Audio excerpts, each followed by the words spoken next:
दोस्तों स्वागत है एक नए वीडियो में। और आज हम लोग लेखपाल का सेट नंबर 6 लगाएंगे। और इसमें मैंने बहुत अच्छे अच्छे क्वेश्चंस डाले हुए हैं और क्वेश्चन के साथ साथ हम लोग इसकी थ्योरी भी पढ़ते चलेंगे। ठीक है दोस्तों, तो चलो बढ़ते हैं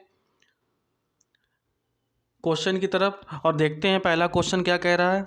तो देखिए पहला क्वेश्चन ये कह रहा है कि तृतीय आंग्ल मैसूर युद्ध जो हुआ था, मैसूर युद्ध तीसरा, तो किस संधि के बाद ये समाप्त हुआ था।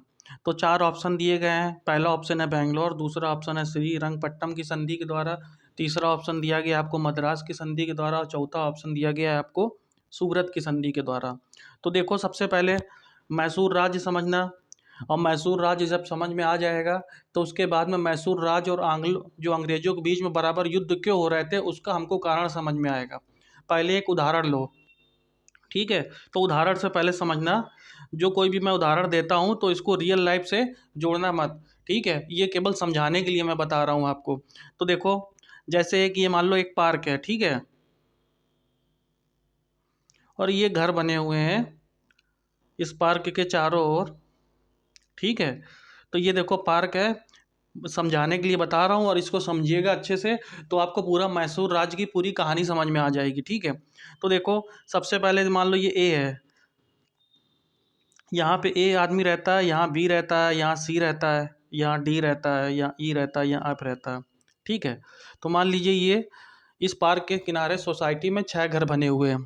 तो अब बात को समझना, मान लो कि ये ई वाला जो घर है और ये ए का मतलब से तुम समझ लो कि अंग्रेज, ठीक है। तो अंग्रेजों का एक पूरा क्षेत्र है। और मान लो कोई ये जो ए आदमी मैंने बना लिखा हुआ है, तो ये ए बहुत ही प्रभावशाली आदमी है। और इसके ये इतना प्रभावशाली है कि इसकी बात को बी भी मानते हैं, सी भी मानते हैं, ठीक है। इसकी बात को एफ भी मानता है, इसकी बात को डी भी मानता है, ठीक है। इसका एक तरह से पूरी सोसाइटी में और पूरे उस एरिया में इसकी बात मानी जा रही है। पर ये जो ई आदमी है ना, ई आदमी क्या करता है, जो ए का दुश्मन है उसको ये अपने घर में बुलाता है और पार्टी करता है, ठीक है। और ए के खिलाफ साजिशें रचता है। अगर ये बताओ कि कोई शक्तिशाली आदमी है और उसके दुश्मन मान लो जी है, ठीक है। इस जी को तुम बुला रहे हो, ये ई बुला रहा है और जी ये दुश्मन है ए का, बात को समझे बात को, ठीक है। और ये इसको बुला रहा है और बराबर उसके साथ में पार्टियां कर रहा है और उसको उसके खिलाफ साजिशें रच रहा है ए के खिलाफ। तो ये क्या करेगा, ए इन सब जितने भी उसके दोस्त हैं बी सी एफ डी, ये सब जितने भी दोस्त हैं वो क्या करेंगे इनके साथ मिलके, उसके साथ वो ये भी षड्यंत्र रचेगा। और षड्यंत्र ऐसा रचेगा कि ये ए चाहेगा कि ई को मैं इतना मजबूर कर दूं कि ये यहाँ से बेच बाच के ये घर भाग जाए। बात को समझ गए कि या तो लड़ किसी भी माध्यम से साम दाम दंड भेद के माध्यम से वो ऐसी चीज़ें करेगा ए, क्योंकि ए के साथ में पूरा मास सपोर्ट भी है। बात को समझ रहे हो, बी भी है इसके साथ में, सी भी है, डी भी है, ठीक है। तो यही कहानी इसकी थी मैसूर राज्य की। जो मैसूर राज्य के राजा थे जिनका नाम था हैदर अली, और ये अंग्रेज हैं, ठीक है। अंग्रेज मान लो ए से बना दिया। और अंग्रेजों का दुश्मन कौन है, फ्रांसीसी। फ्रांसीसी अंग्रेजों के दुश्मन है क्योंकि फ्रांसीसी भी भारत में व्यापार करने आए थे और अंग्रेज भी भारत में व्यापार करने आए थे। तो बताइए कि जब दोनों कॉम्पिटिटर हैं और ये हैदर अली क्या कर रहे हैं, हैदर अली घिरे हुए हैं अंग्रेजों के क्षेत्र से, मतलब पूरा जो अंग्रेजी राज्य है, पूरा ऊपर मध्य प्रदेश, संयुक्त प्रांत बंगाल और नीचे बम्बई, ये सब पूरा अंग्रेज धीरे धीरे इस पूरे एरिया पे कब्जा कर रहे हैं। और साथ में मराठे भी हैं, ठीक है, निजाम भी हैं जो हैदराबाद वाले हैं निजाम, उत्तरी सरकार भी है, ठीक है, त्रावणकोर की सरकार है नीचे। तो ये सब राज्य हैं छोटे छोटे। तो ये क्या है, ये अंग्रेजों के साथ में हो जा रहे हैं बार बार, किसी तरह अंग्रेज उनको लालच में दे रहे हैं। और ये हैदर अली क्या कर रहे हैं, फ्रांसीसियों को बुला के उनके साथ दोस्ती का पाठ पढ़ रहे हैं कि हम आपके साथ में हैं। तो अंग्रेज क्या करेंगे, अंग्रेज कोई ना कोई बहाना करके मैसूर राज्य के जो राजा है हैदर अली, और हैदर अली का जो लड़का है उसका नाम टीपू सुल्तान है, तो क्या करेंगे, इन दोनों को ख़त्म करने की कोशिश करेंगे और ख़त्म करके पूरे मैसूर राज्य पे अपना कब्जा करना चाहते हैं। तो बात को समझ गए कि मैसूर राज्य की क्या कहानी है। मैसूर राज्य में जितने भी युद्ध हुए हैं, 4 युद्ध हुए हैं मैसूर राज्य में, और मैसूर राज्य में चारों युद्ध हुए हैं। ये युद्ध इन्हीं की वजह से हुए हैं क्योंकि ये जो मैसूर राज्य कि हैदर अली और टीपू सुल्तान ये है तो बहुत दूरदर्शी, ये जानते हैं कि अंग्रेज बहुत शक्तिशाली पावर हैं, तो इनसे हम अकेले नहीं निपट सकते हैं। और ये फ्रांसीसियों से मदद ले रहे हैं, फ्रांसीसियों के साथ क्लब बना रहे हैं जिसका नाम जैकोबियन क्लब इन्होंने रखा। फ्रांसीसी के लोगों को ये सम्मानित कर रहे हैं। और तो और ये अपने राज्य में फ्रांसीसियों को बुला के हथगोले और ये बंदूकों, इनकी फैक्ट्रियाँ लगाने की, तोपों की फैक्ट्री लगाने की ये कोशिश कर रहे हैं। तो जब फ्रांसीसी लोग यहाँ पे तोपों की और हथगोलों की फैक्ट्री लगाएंगे तो अंग्रेज राज्य तो समझ रहे हैं ये बम जितने भी बनाए जा रहे हैं तो किसके लिए बनाए जा रहे हैं, तो अंग्रेज राज्य वाले जो अंग्रेज हैं वो चुप थोड़ू ना बैठेंगे। बात को आप समझ रहे हैं कि नहीं समझ रहे हैं? तो यही कहानी थी प्रथम आंग्ल मैसूर युद्ध की, द्वितीय आंग्ल मैसूर युद्ध की। मतलब अंग्रेज तो जानते ही हो कितनी सबसे तेज कम्युनिटी थी, तो ये किसी ना किसी तरह करके मैसूर राज्य पे कब्जा करना चाहते हैं। तो मोरल ऑफ द स्टोरी यही है कि किसी भी तरह मैसूर राज्य पे ये कब्जा करना चाहते हैं। अब सुनो बात को, मैसूर राज्य का इतिहास सुनो। तो मैसूर राज्य का देखो इतिहास क्या है। मैसूर राज्य में पहले ये विजयनगर के अधीन था, और जब ये विजयनगर के अधीन था तो ये विजयनगर के जो राजा थे वेंकट द्वितीय, इन्होंने जो है राजा बाडियार थे, उन्होंने मैसूर के राजा की उपाधि दे दी। बाद में क्या हुआ कि बाडियार वंश का जो अंतिम शासक था जिसका नाम था चिक्का कृष्णराज, ये देखिए चिक्का कृष्ण राज द्वितीय, तो ये मैसूर राज्य के अंतिम शासक थे।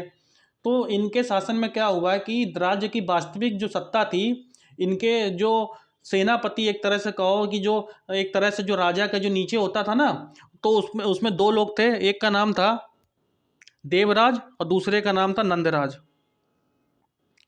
तो देवराज और नंदराज इनके हाथ में पूरी सत्ता आ गई थी।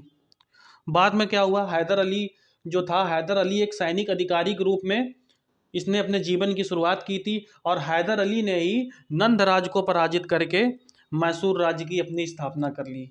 तो ये था कि मैसूर में हैदर अली कैसे आया, ये आप समझ गए। अब देखो बात को समझो। तो ये बताओ कि पहला आंग्ल मैसूर युद्ध हुआ, ये क्या हुआ? तो पहला आंग्ल मैसूर युद्ध क्या हुआ था, दूसरा आंग्ल मैसूर युद्ध क्या हुआ था? तो इसमें सबसे पहले ये समझो कि पहला आंग्ल मैसूर युद्ध कब हुआ था। तो पहला आंग्ल मैसूर युद्ध हुआ था 1767 से 69 के बीच में। और पहला जो आंग्ल मैसूर युद्ध का अंत हुआ था वो हुआ था मद्रास की संधि के द्वारा। ठीक है, तो देखो अगर इसमें तृतीय की जगह फर्स्ट आंग्ल मैसूर युद्ध का दिया रहता तो इसका सी ऑप्शन सही होता। अब देखो पहला आंग्ल मैसूर युद्ध क्यों हुआ? तो पहला आंग्ल मैसूर युद्ध इसलिए हुआ क्योंकि अंग्रेजों की विस्तारवादी नीति के कारण ये हुआ था। मैंने आपको पहले ही बताया कि हैदर जो है फ्रांसीसियों से मित्रता कर रहा था, ठीक है, और कर्नाटक के नवाब के साथ ये शत्रुता करता था। तो देखो एक मैप समझना, मैंने एक मैप बनाया हुआ है, इस मैप देखो। सबसे पहले इसमें देखो, समझो बात को कि ये क्या है। देखो ये देख रहे हो जो ये ग्रीन ग्रीन, ये है निजाम, ये देखो है ये उत्तरी सरकार, ठीक है, और ये जो येलो में देख रहे हो ये मैसूर राज्य है। देखो ये मैसूर राज्य है, ठीक है, और ये देखो कर्नाटक है।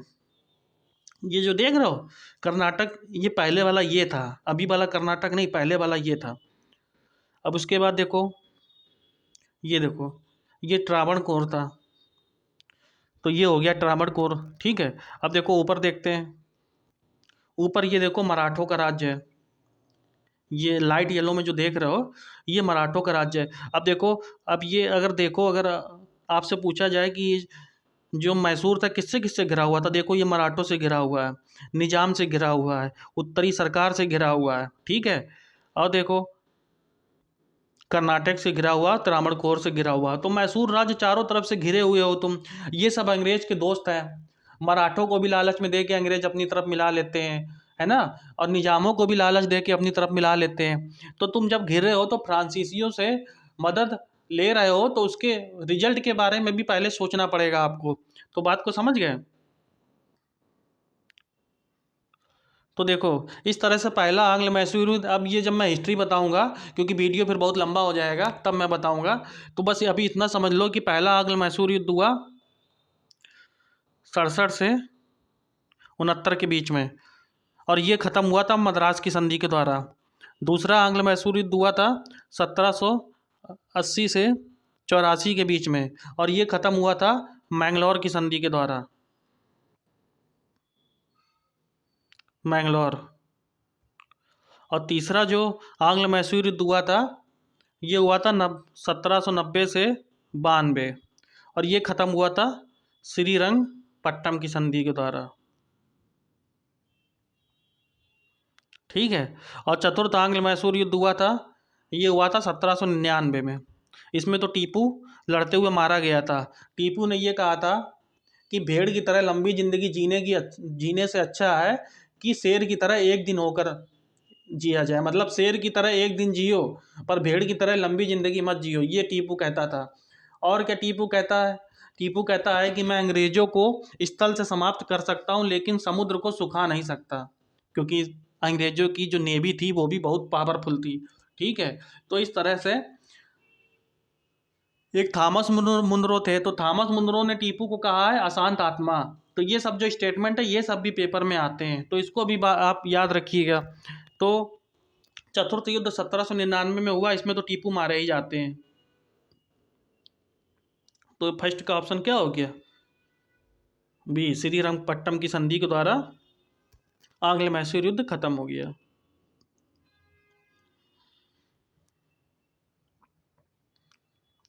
अब देखो दूसरा क्वेश्चन है।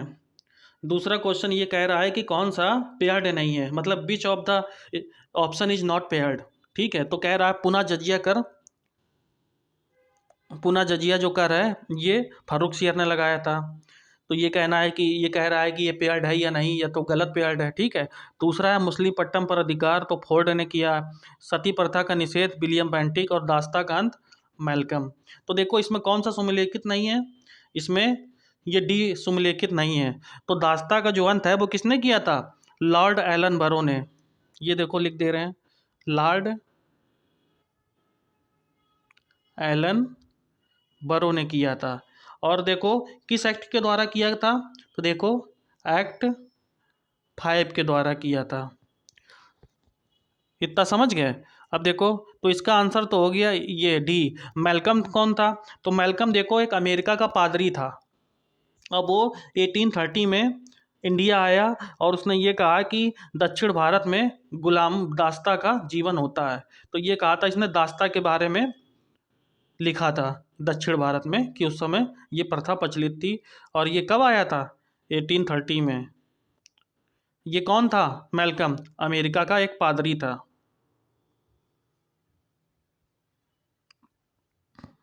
अब देखो ये सती प्रथा का निषेध, तो सती प्रथा का निषेध जो है विलियम बेंटिक के काल में हुआ था, और ये हुआ था 1829 में। और ये कौन सा अधिनियम था? तो अधिनियम था 17। तो 17 धारा के द्वारा, ये 17 धारा थी, इसके द्वारा सती प्रथा का अंत किया गया। सती प्रथा होती थी कि जब कोई स्त्री का पति मर जाता था तो उसके साथ में उसकी वाइफ को भी जला दिया जाता था, क्योंकि उस समय सती का जो जीवन होता था बहुत कठिन जीवन होता था। समझ रहे हो बात को? कि तो उस समय लोग कहते थे कि इसको जीने से तो अच्छा है इसको मर जाए तो वही ज़्यादा सही है, लोग ऐसा बोलते थे। ऐसे सती प्रथा बहुत गलत प्रथा थी। और आपको एक बात मतलब मैं अभी हिस्ट्री में बताऊंगा कि राजा राम मोहन राय जो थे, उनकी भाभी का सती प्रथा में वो राजा राम मोहन राय बचा नहीं पाए थे, और इसी से दुखी होकर राजा राम मोहन राय ने सती प्रथा को अंत कराने के लिए इन्होंने बहुत ज़्यादा संघर्ष किया, जब जाके विलियम बेंटिक ने सती प्रथा का अंत किया था। ठीक है। तो राजा राम मोहन राय कहते हैं कि मुझे ज़िंदगी का सबसे बड़ा अफसोस एक यही है कि मैं अपनी भाभी को सती प्रथा की वजह से बचा नहीं पाया। तो बात को समझे कि उस समय उन्होंने फिर पुनर्जागरण काल चलाया था। तो ये था सती प्रथा। मछलीपट्टनम पर अधिकार, तो मछलीपट्टनम भी था, तो इस पर अधिकार फोर्ड ने किया था, ये भी सही है। ठीक है।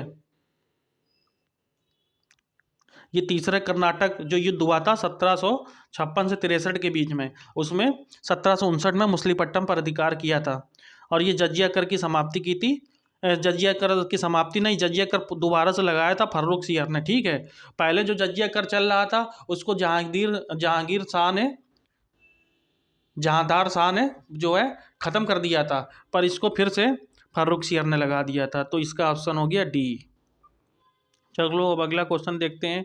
ये किसने कहा है, ये बताना है कि ये किसका स्टेटमेंट है कि मुझे इस आरोप के संबंध में कोई भी क्षमा नहीं मांगनी है कि संविधान के प्रारूप में भारत सरकार अधिनियम 1935 के एक बड़े भाग को पुनः उत्पादित किया गया है। मतलब ये कह रहा है कि जो इन्होंने संविधान बनाया था भारत का, संविधान सभा ने, तो ये 1935 के ज़्यादातर फैक्ट वही डाल दिए गए थे पॉइंट। मतलब ये कि 60% जो मैंने अभी बताया है भारत अधिनियम जो आया था, शासन अधिनियम 1935, इसके ज़्यादातर जो पॉइंट थे वो पॉइंट सीधे संविधान में डाल दिए थे उठा के। 60% पॉइंट आप बताइए डाल दिए गए थे। तो ये कथन का था डॉक्टर भीमराव अंबेडकर का। ठीक है, तो डॉक्टर भीमराव अंबेडकर ने क्या कहा था कि मुझे इस आरोप के संबंध में कोई भी क्षमा नहीं मांगनी है कि संविधान का जो हमने प्रारूप तैयार किया है वो 1935 के एक बड़े भाग से लिया गया है। ये तो यहाँ तक कि 60% जो भाग था वो भारत सरकार अधिनियम इससे ही लिया गया था 1935 से। और इन्होंने ये भी कहा था आगे कि किसी से उधार लेने में कोई शर्म की बात नहीं है। और क्या कहा था कि हमने कोई चोरी नहीं की है, संविधान के मूल विचारों के लिए किसी का कोई पेटेंट नहीं है। बात को समझ गए? तो 29 अगस्त और 1947 में अंबेडकर को प्रारूप समिति का अध्यक्ष बनाया गया था। तो ये भी बात समझ लो, प्रारूप समिति का जो अध्यक्ष बना था डॉक्टर भीमराव अंबेडकर जी बने थे। तो ये थी, इसका ऑप्शन क्या होगा? डी। चलो अब आगे देखते हैं क्वेश्चन। ये क्वेश्चन नंबर 4 है कि मुद्रा राक्षक जो पुस्तक है इसके लेखक कौन है? तो देखो,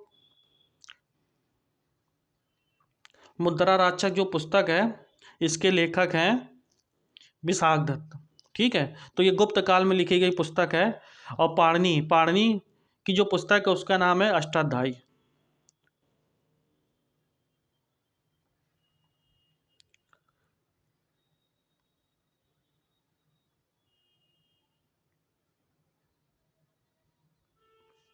ठीक है, कात्यायन कात्यायन की पुस्तक का नाम है वर्तिका।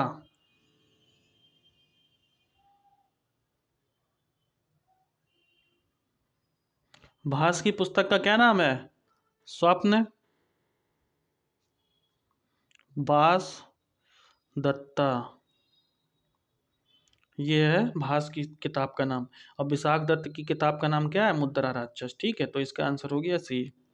चलो अब अगला क्वेश्चन देखते हैं कि किस अभिलेख से ये पता चलता है कि स्कंदगुप्त ने हूणों को पराजित किया था। तो ये स्कंद है, ये पूछ रहा है कि किस अभिलेख से पता चलता है। तो देखो, भीतरी स्तंभ लेख से ये पता चलता है कि स्कंदगुप्त ने हूणों को पराजित किया था।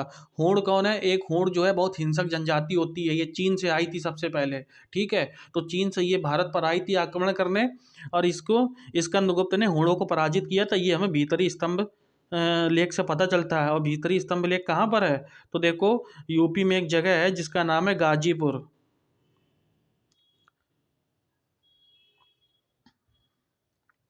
तो गाजीपुर ये जो जगह है, यहाँ पर भीतरी स्तंभ लेख स्थित है। ठीक है, ये जो तुम्हारा मंदसौर अभिलेख है, तो मंदसौर अभिलेख से किसकी जानकारी मिलती है?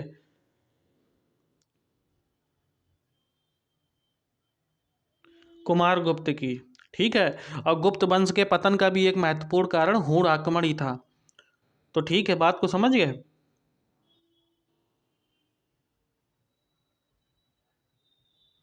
चलो ये पांचवें क्वेश्चन का आंसर क्या हो गया? ए। चलो छठा क्वेश्चन देखते हैं कि निम्नलिखित में से किस तरंग की ऊर्जा मैक्सिमम होती है? ये हमें क्वेश्चन बताना है, ऑप्शन ऑप्शन हमें बताना है इसका कि क्या सही होगा। तो ये पूछ रहा है कि कौन सी रेज ऐसी होती है जिसकी जो मैक्सिमम एनर्जी कंटेन करती है, मतलब which rays contain the maximum energy. समझ रहे हो बात को? तो इसमें चार ऑप्शन दिए गए हैं। पहला एक्स किरण है, दूसरा रेडियो किरण है, तीसरा है प्रकाश किरण है, और चौथा है सूक्ष्म तरंगे। तो देखो, जो ऑप्शन है, ऑप्शन के हिसाब से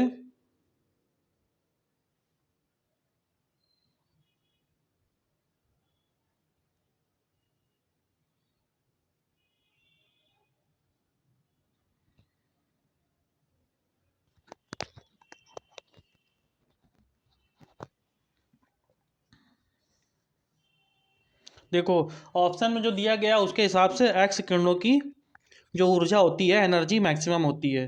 ठीक है, तो अब देखो, अब आगे बढ़ते हैं, इसमें देखते हैं।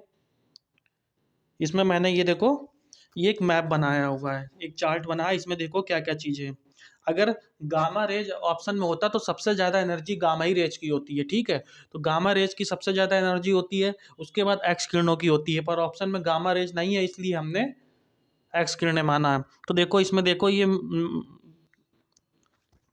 समझना, ये जो डायग्राम बना हुआ है, तो सबसे ज़्यादा एनर्जी गामा रेज की, उसके बाद एनर्जी एक्स रेज की, तो ये फर्स्ट है, ये सेकंड है। उसके बाद क्या, अल्ट्रा वायलेट की, फिर क्या है चौथा, विजुअल जो तरंगे होती हैं, फिर इंफ्रारेड, इसको 5 बोला जाता है। ठीक है, उसके बाद छठा है, छठा माइक्रोवेव, और सातवां रेडियो तरंगे। तो देखो ये जो इस तरफ बढ़ रहा है, ये ज़्यादा एनर्जी है और इसकी ज़्यादा आवृत्ति है, जिसको फ्रिक्वेंसी बोला जाता है। और इस तरफ जैसे बढ़ रहा है तो इसकी ये जो वेव लेंथ है, वेव लेंथ ज़्यादा होती जाएगी। देखो ये जो देखो, घने घने ये तरंगे दिख रही हैं, तो ये आवृत्ति का सूचक है कि जितना घना हो रहा है उतनी ज़्यादा फ्रिक्वेंसी बढ़ रही है, और जितना ये दूर बढ़ रहा है तो उतनी ज़्यादा फ्रिक्वेंसी कम हो रही है। बात को समझ गए। और देखो वेवलेंथ, तो वेवलेंथ क्या होता है कि एक तरंग से दूसरी तरंगे के बीच में जो लेंथ होती है उसको वेवलेंथ बोला जाता है। तो जैसे ये एक तरंग है, तो ये देखो इसकी लेंथ ये है, एक ये तरंग है, इसकी लेंथ ये, एक ये है। ठीक है, तो देखो इसके बीच में जो गैप है ये बढ़ता जा रहा है और ये कम है हो रहा है, तो वेव लेंथ इस तरह इधर बढ़ रही है। तो सबसे ज़्यादा वेव लेंथ किसकी होगी, रेडियो तरंगों की। ठीक है, और सबसे कम वेव लेंथ किसकी होगी, गामा तरंगों की। अगर कहा जाए सबसे ज़्यादा फ्रिक्वेंसी किसकी ज़्यादा होगी, तो गामा रेज की, और सबसे कम किसकी होगी, तो रेडियो की। तो अगर ये कहा जाए कि सबसे ज़्यादा एनर्जी किसकी होगी, तो सबसे ज़्यादा एनर्जी होगी गामा रेज की, उसके बाद एक्सरे की, और सबसे कम किसकी होगी, तो रेडियो की। तो इस तरह से इसका आंसर क्या हो गया, ऑप्शन में क्योंकि गामा रेज नहीं है तो एक्सरे हो गया। चलो अब अगला क्वेश्चन देखते हैं। सातवां क्वेश्चन दिया गया है, पढ़िए आप इसको, क्या दिया गया है सातवां क्वेश्चन। तो सातवां क्वेश्चन ये कह रहा है कि मस्तिष्क और मेरु रज्जु पर चढ़ी जो झिल्ली होती है इसको क्या कहा जाता है। ठीक है, तो 4 ऑप्शन आपको दिए गए हैं। पहला ऑप्शन दिया गया है ल्यूकेमिया, दूसरा ऑप्शन दे दिया गया है पेरिकार्डियम, तीसरा ऑप्शन दिया गया है पिलूरा, और चौथा ऑप्शन दिया गया मेनिंजेसिस। तो देखो जो मस्तिष्क और मेरु रज्जु पर जो झिल्ली चढ़ती है उसको कहा जाता है मेनिंजेसिस। ये क्यों कहा जाता है, देखो हमारा जो मस्तिष्क होता है वो बड़ा सॉफ्ट होता है, और इसमें एक तरह से प्लाज्मा टाइप का होता है, आप अगर मोटे मोटे शब्दों में समझें तो। और अगर इसको जरा सा भी आघात पहुंचता है तो आदमी ब्रेन हैमरेज हो सकता है, किसी भी आदमी पागल हो सकता है, कोई भी नस हिलने की वजह से। ठीक है, तो बात को समझना। तो इसी को एक तरह से मस्तिष्क को और मेरु रज्जु को एक सिक्योरिटी प्रदान करने के लिए हमारी जो मस्तिष्क होता है उसके चारों तरफ एक लेयर होती है जिसको मेरु रज्जु बोलते हैं। तो मेरु रज्जु में जब कभी भी दिमाग सिर पे चोट वोट लगती है तो सबसे पहले आघात इसी पे मेरु रज्जु, ये मेनिंजेसिस पे जाता है। ठीक है, बात को समझ रहे हैं। तो मेनिंजेसिस इसलिए जिससे हमारा मस्तिष्क को जो सुरक्षा प्रदान करता है। तो ठीक है, तो मेनिंजेसिस ये हो गया ऑप्शन इसका डी। और ल्यूकेमिया क्या होता है, तो जब कभी भी हमारे शरीर में देखो WBC, जिसको वाइट ब्लड सेल्स बोला जाता है, तो इसकी जो है ज़्यादा हो जाती है। जब ये ज़्यादा हो जाती है WBC, या WBC कमी ज़्यादा कम हो जाती है, तो ज़्यादातर इसमें ल्यूकेमिया रोग हो जाता है।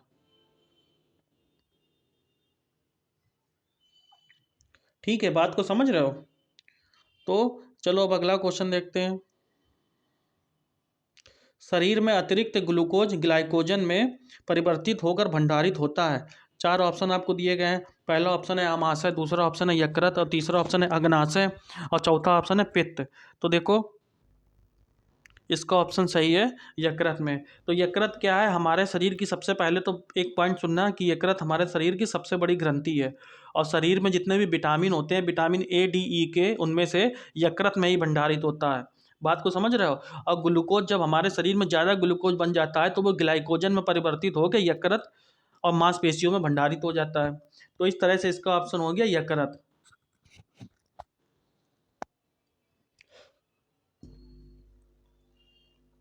चलो अब अगला क्वेश्चन देखते हैं। 9th क्वेश्चन कि मानव रक्त एक श्यान तरल है और इसकी श्यानता का क्या कारण है। तो देखो श्यानता सबसे पहले समझना। श्यान पदार्थ वो होता है, देखो एक ऑप्शन, एक एग्जांपल समझो। एक पानी, जो एक ये पानी है, ये पानी है, ये जल में, ये जमीन में बह रहा है मान लो है। और एक ये मान लो एक है, एक तरह से कोलाइड, एक तरह से सोल्यूशन समझो। किसका सोल्यूशन आप एग्जांपल लोगे, जैसे जेली है, ठीक है। तो जेली भी एक तरह से लिक्विड ही फॉर्म में होती है, या तो मुरब्बा मान लो, ठीक है। तो उस तरह से क्या होता है, इसको तुमने ज़मीन में डाल दिया तो बहेगा कौन तेज? पानी तेज बहेगा, ठीक है। जैसे पानी है ये ज़्यादा तेज बहेगा। और ये जेली है तो जेली बहुत मोटा होता है और इसकी श्यानता ज़्यादा होती है, इसलिए ये धीरे धीरे बहेगा। तो बात को समझ रहे हो? जो गाढ़ापन होता है और पतलापन, यही श्यानता होती है। किसी भी लिक्विड की गाढ़ापन और जो पतलापन होता है वो श्यानता कहलाती है। तो जैसे ब्लड होता है तो ब्लड की जो श्यानता है वो पानी से 5 गुना ज़्यादा होती है। इसका मतलब है ये बॉडी से, ये जो हमारा पानी से 5 गुना ज़्यादा गाढ़ा होता है। अब जैसे उदाहरण समझो कि जैसे ये पानी है और ये ब्लड है, तो ब्लड गाढ़ा क्यों होता है? क्योंकि ब्लड में कुछ कण होते हैं, जैसे आरबीसी होता है, डब्ल्यूबीसी होता है, प्लेटलेट्स होता है। तो ये सब चीज़ें जो होती हैं इसकी वजह से जो खून जो है, ब्लड है, वो गाढ़ा होता है। तो बात को समझना। तो गाढ़ेपन और पतलेपन को ही कहा जाता है श्यानता। तो ये कह रहा है कि मानव रक्त एक श्यान तरल होता है और इसकी श्यानता का कारण क्या है? तो ऑप्शन दिया गया है रक्त में प्रोटीन, दूसरा ऑप्शन है प्लाज्मा में विषाणु, तीसरा है सीरम में सोडियम और रक्त में आरबीसी डब्ल्यूबीसी। तो ये जो प्रोटीन होता है, प्रोटीन की वजह से रक्त में श्यानता ज़्यादा होती है। तो इसका आंसर हो गया ए। चलो अगला क्वेश्चन देखते हैं। धातु जो ठंडे पानी से त्वरित क्रिया करती है वो कौन सी धातु है? तो इसके ऑप्शन है धातु, ये जो ठंडे पानी से क्रिया करती है ये सोडियम। सोडियम ठंडे पानी से क्रिया करता है और क्या बनाता है? तो जैसे ये सोडियम Na है, इसको पानी से क्रिया कराया H2O से, तो क्या बनेगा? तो इसमें इसको बैलेंस कर दो तो बन जाएगा NaOH, जिसको बोला जाता है सोडियम हाइड्रोक्साइड, ठीक है। और सोडियम कैसी धातु है? सोडियम जो है क्षार धातु है। और फर्स्ट ए का तत्व है ये। तो इसका आंसर हो गया ए। चलो अब अगला क्वेश्चन देखते हैं। निम्नलिखित में से कौन सा एक युग्म है जो पेयर्ड नहीं है, मतलब which of the option is not paired in that question, ठीक है। तो हमें बताना है कि जो कुछ देशों के बीच में रेखा निर्धारित की गई है, ये रेखा एक तरह से किसी भी दो देशों के बीच में बाउंड्री की निर्धारण करता है। समझे बात को? तो जैसे मैकमोहन रेखा है, रेड क्लिफ रेखा है, डूरंड रेखा है, और भी रेखाएं हैं जैसे 69 समानांतर रेखा है। तो ये किसके किसके बीच में है? तो देखो मैकमोहन रेखा, ये सही बात है, भारत और चीन के बीच में है। दूसरा रेड क्लिफ रेखा जो है वो भारत और पाकिस्तान के बीच में सही है। डूरंड जो रेखा है वो पाकिस्तान और अफगानिस्तान के बीच में है। अब आगे इसका ऑप्शन देखते हैं, उपरोक्त में से कोई नहीं। तो देखो तीनों ही पेयर्ड हैं, तो इसका ऑप्शन क्या हो जाएगा? डी। अब देखो कुछ और भी सुनो, जैसे मैकमोहन तो हो गया आपका इंडिया और चीन के बीच में, रेड क्लिफ हो गया किसके बीच में? भारत और पाकिस्तान के बीच में। डूरंड भी हो गया। एक रेखा है हिंडनबर्ग,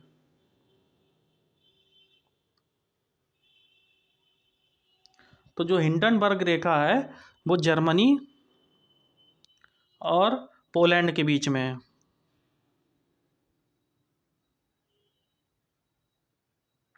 ठीक है। उसके बाद कौन सी है? 38वीं, 38वीं समानांतर रेखा। 38वीं समानांतर रेखा किसके बीच में है? नॉर्थ कोरिया और साउथ कोरिया के बीच में है। तो NK और साउथ कोरिया के बीच में ये रेखा है। अब बताओ, एक रेखा है जिसका नाम है 49, समानांतर रेखा। तो 49 समानांतर रेखा किसके बीच में, देखो ये कनाडा है और ये यूएसए है। तो इन दोनों के बीच में जो रेखा है वो है 49 समानांतर रेखा। ठीक है, ये समझ रहे हो। और वैसे भी मैप में कनाडा ऊपर है और यूएसए नीचे है, तो ये चीज़ याद रखना। अब देखो एक रेखा है जिसका नाम है मैगी नॉट रेखा। तो मैगी नॉट रेखा किसके बीच में है, जर्मनी और फ्रांस के बीच में। तो इस तरह से इसका आंसर क्या हो गया, डी। चलो अब अगला क्वेश्चन देखते हैं। अगला क्वेश्चन ये है कि अंडमान निकोबार द्वीप समूह की जो राजधानी पोर्ट ब्लेयर है ये किस द्वीप में अवस्थित है। उत्तरी अंडमान में अवस्थित है कि मध्य अंडमान में अवस्थित है कि दक्षिणी अंडमान में है। तो देखो एक ये मैप बना हुआ है, ये देखो ये है अंडमान। तो देखो ये अंडमान है, ठीक है, और ये निकोबार है, ये निकोबार है। तो देखो ये है राजधानी पोर्ट ब्लेयर, और पोर्ट ब्लेयर कहाँ पे है, ये देखो अंडमान के सबसे निचले भाग में है। तो ये है दक्षिणी अंडमान में, ये देखो पोर्ट ब्लेयर है। तो इसका ऑप्शन क्या होगा, दक्षिणी अंडमान। चलो अगला क्वेश्चन देखते हैं। चलो अब ये दिया गया है 13 क्वेश्चन है।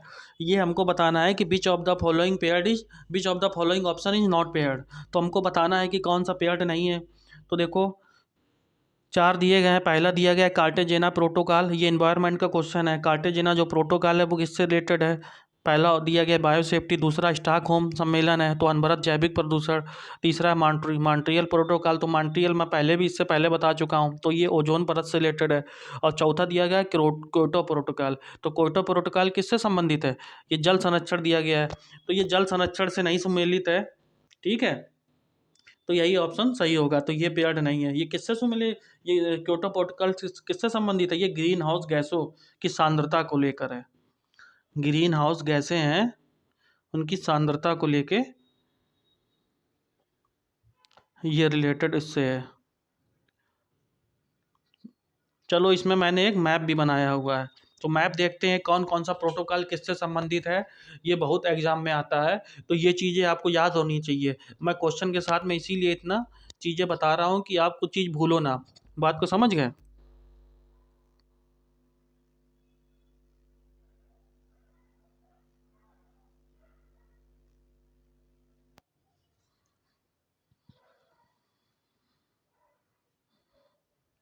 देखो ये देखो एक ये है United nation framework convention on climate change. तो ये क्लाइमेट चेंज को लेके ये जो कन्वेंशन है ये 1992 में आया था। जब मैं इन्वायरमेंट अभी जैसे वीडियो अभी आने वाला इन्वायरमेंट का भी वीडियो बना रहा हूँ तो इन्वायरमेंट में भी आएगा। तो ये है यूएन का 1992 में।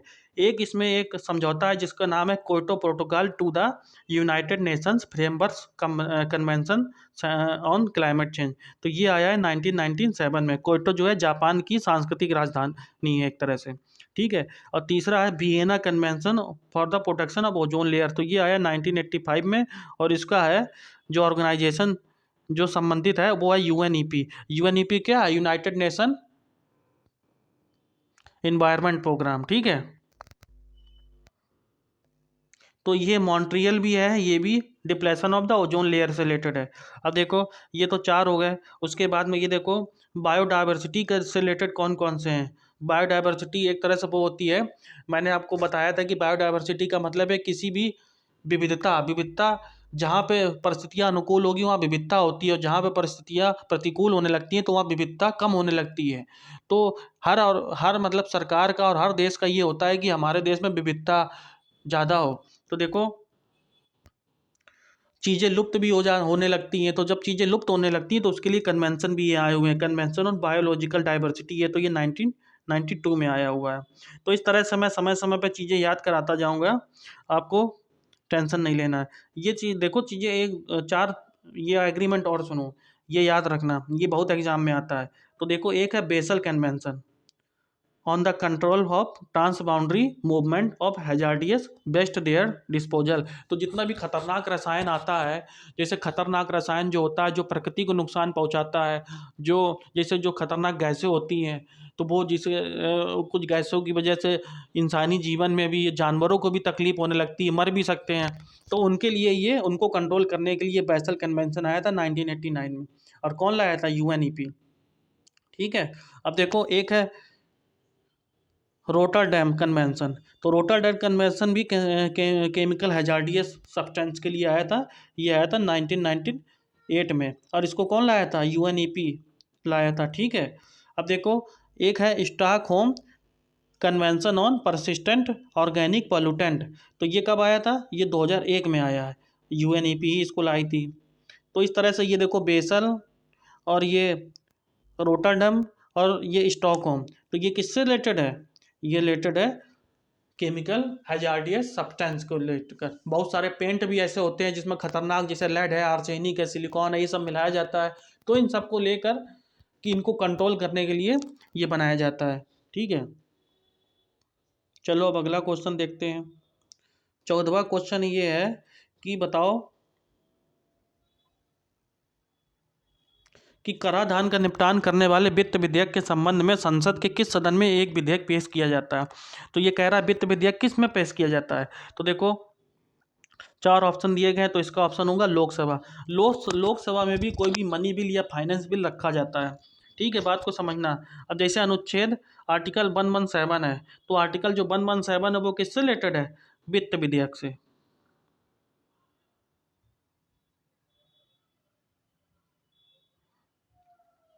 आर्टिकल 110 है एक, वो किससे रिलेटेड है? धन विधेयक से।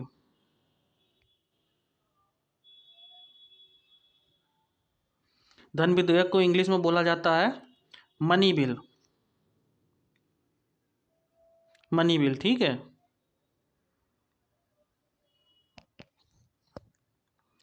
और वित्त विधेयक को क्या बोला जाता है इंग्लिश में? Finance bill.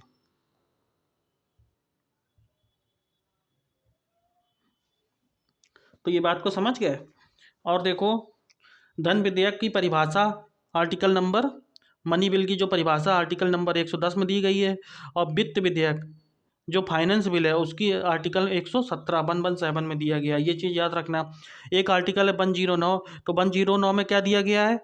जो धन विधेयक है उसकी प्रक्रिया का उल्लेख है। मतलब किस तरह से कोई धन विधेयक लोकसभा में आएगा तो उसकी प्रक्रिया का उल्लेख है। ठीक है। तो एक अभी मोटा मोटा पॉइंट सुन लो कि जो लोकसभा का स्पीकर होता है, जो अध्यक्ष होता है, वही किसी विधेयक पे सील लगाता है कि ये सील, ये विधेयक किस तरह का बिल होगा, मतलब वित्त विधेयक होगा, धन विधेयक होगा कि संवैधानिक संशोधन विधेयक होगा। ये मैं पॉलिटी की जब मैं वीडियो बनाऊंगा तो मैं सब चीज़ बताऊंगा आपको। ठीक है। तो देखो, अगर लोकसभा का कोई जो स्पीकर है उसने ये कह दिया कि ये बिल मनी बिल है, ठीक है, धन विधेयक है, और उसने भले ही वो कैसा भी बिल है, और मनी बिल उसने क्या किया कि राष्ट्रपति के पास भेज दिया और राष्ट्रपति ने परमिशन दे दी कि इसको पेश किया जाए, तो वो बिल पेश किया जाएगा लोकसभा में। तो मेरे कहने का मतलब ये है कि कोई भी विधेयक, धन विधेयक है या नहीं, वो कौन सील लगाता है? तो वो सील लगाता है लोकसभा का स्पीकर। तो बात को समझे।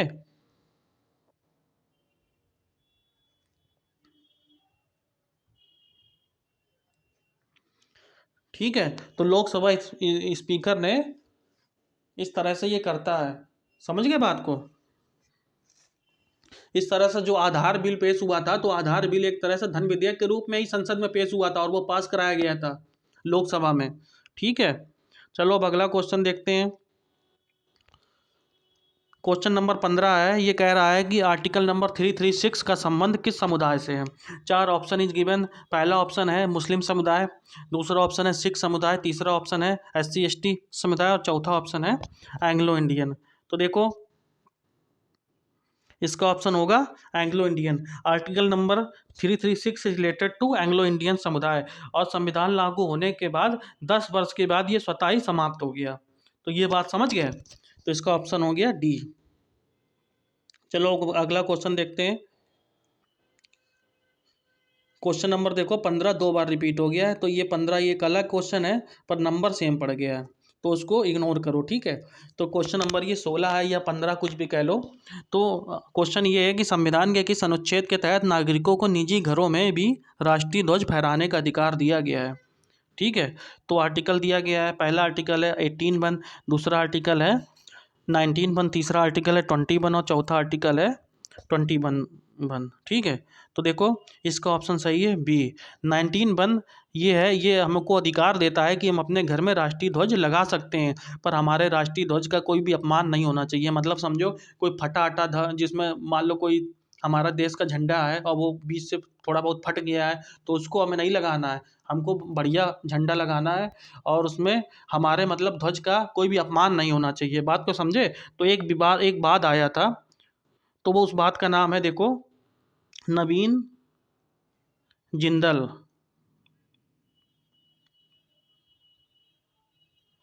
विवाद आया था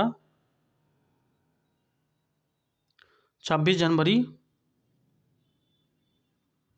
2002।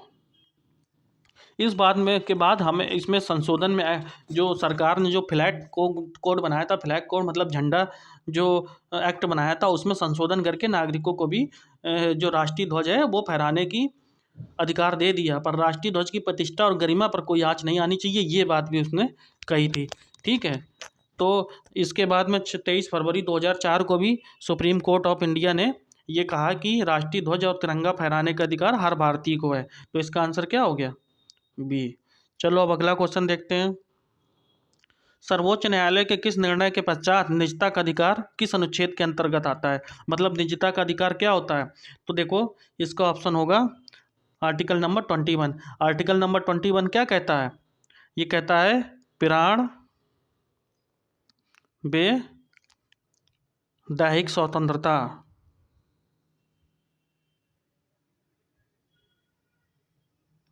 मतलब अपने जीवन जीने का, हमको किसी भी तरह से जीवन जीने का जो अधिकार है, ठीक है, तो वो हमें 21 प्राण एवं दैहिक स्वतंत्रता के अंतर्गत आता है। और इसी के अंतर्गत ये है कि निजता का अधिकार है, मतलब राइट टू प्राइवेसी, मतलब किसी की भी जो प्राइवेसी है वो समाज में सबके सामने नहीं आनी चाहिए। प्राइवेसी सबका अपना पर्सनल मैटर है। बात को समझे। चलो अब अगला क्वेश्चन देखते हैं।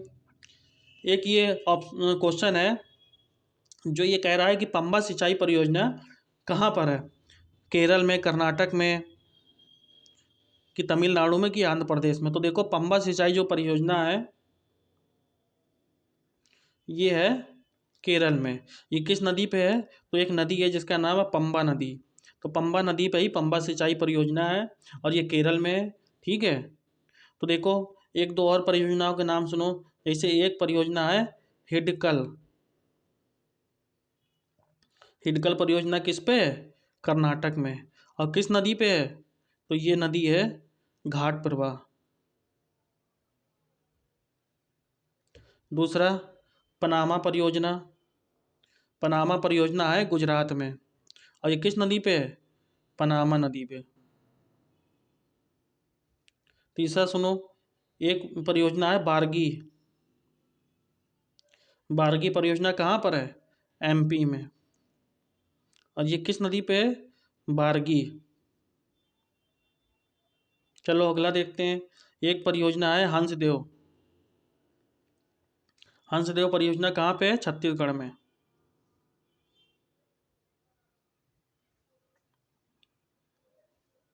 और ये हंसदेव नदी पर है। एक परियोजना है पूर्णा। पूर्णा जो है वो महाराष्ट्र में है और पूर्णा नदी पर ही है। तो इसका ऑप्शन क्या हो गया? केरल। चलो अगला क्वेश्चन देखते हैं।